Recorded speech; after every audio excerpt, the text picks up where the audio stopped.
what the one is. So I wanted to take a second here and kind of look at a biblical passage and see how Virgil can help us with that. So I'm going to type in here a biblical passage. It's going to be from Deuteronomy 8:19. Actually, 8:20. Sorry. I'm just looking at my book. Let's see.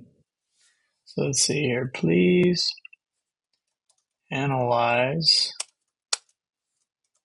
Let's see. Sicut gentes quas delevit Dominus in introitu tuo ita et vos peribitis in oboidientes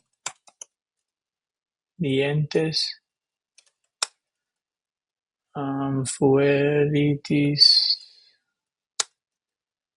voci Domini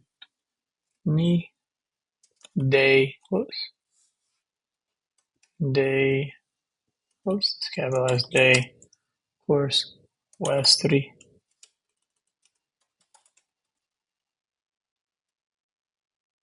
And all right, let's go ahead and see what it tells us about this.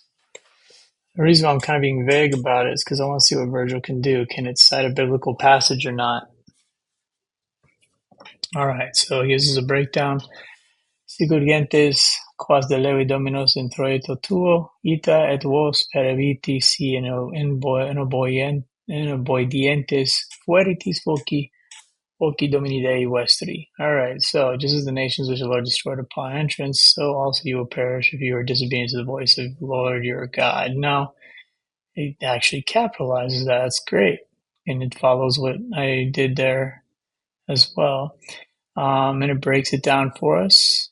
So we got all these great feedback. So if you are struggling, and let's say, I mean, me personally, I like it introito, and that's not a word I see very often. So I'm curious to see what it tells me. Prepositional phrase in, great. Introito is the adverb singer from introitus, meaning entrance. Okay. So it's not a common word that I've come across as a classical Latinist, but looks like it's a fourth declension noun, so that's cool. So it breaks everything down for you, which is great. Gives you grammar points. Relative clause. Okay. Future perfect of fueritis. That's correct. Conditional clause. If, right. Good. So we have C, and it gives you an example, which is great about Virgil. It helps you kind of comprehend what's going on by giving you examples, and it usually gives you breakdowns. He usually gives you a breakdown. The AI gives you a breakdown of things. Let's create a simple Latin sentence using similar structures. So, sicut puerquam videt magister, tu quoque laudaveris si diligentiam ostenderis. Yeah. All right. So it gives you kind of a comparison, but also a simplified version, which helps you. But let's push a little bit. Can you identify that passage? Let's see if it can identify it. Because let's say you just came across this randomly and you want to try and figure out how to source it.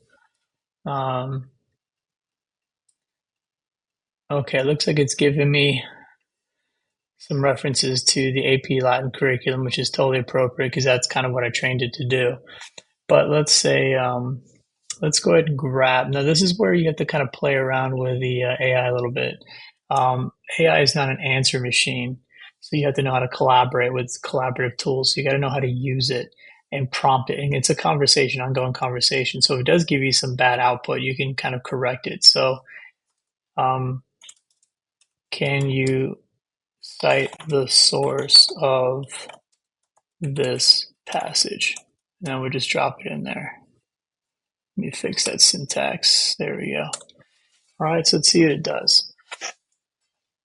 Now, hopefully it'll start looking at it and kind of come to the conclusion that it's a biblical passage. Oh, and it does. Look at this.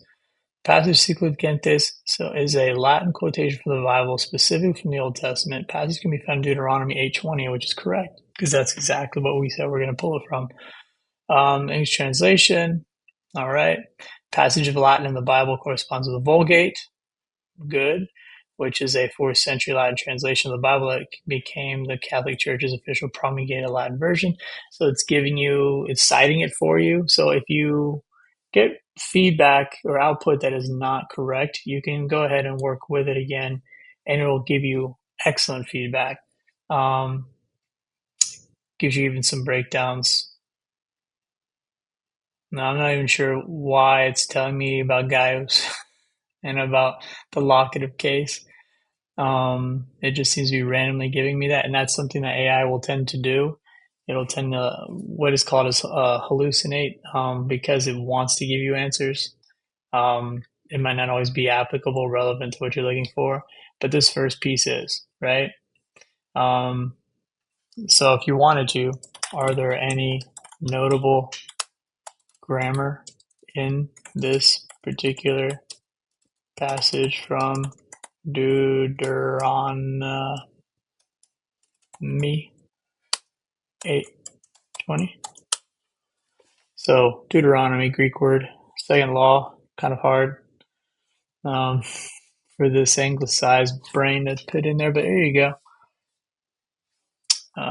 Cites it, simple construction, so cyclodita. Phrase cyclodita is a common Latin construction used for comparison, just as so too, right?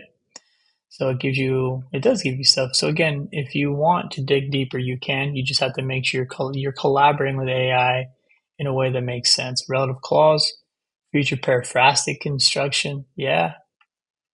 Future indicative, peribitis, fuertis, the consequence of future disobedience, yeah. Okay. Conditional sentence, there you go. So it's giving you a lot of information here. You just have to prompt it the right way. But again, Vergil is very flexible. So if you are doing kind of independent studies of different texts, for example, maybe you're doing a more in-depth study of the Bible, the Vulgate, you can use that. You can definitely use Vergil for that purpose as well. So it has a lot of different applications. I'm curious to see what you guys come up with.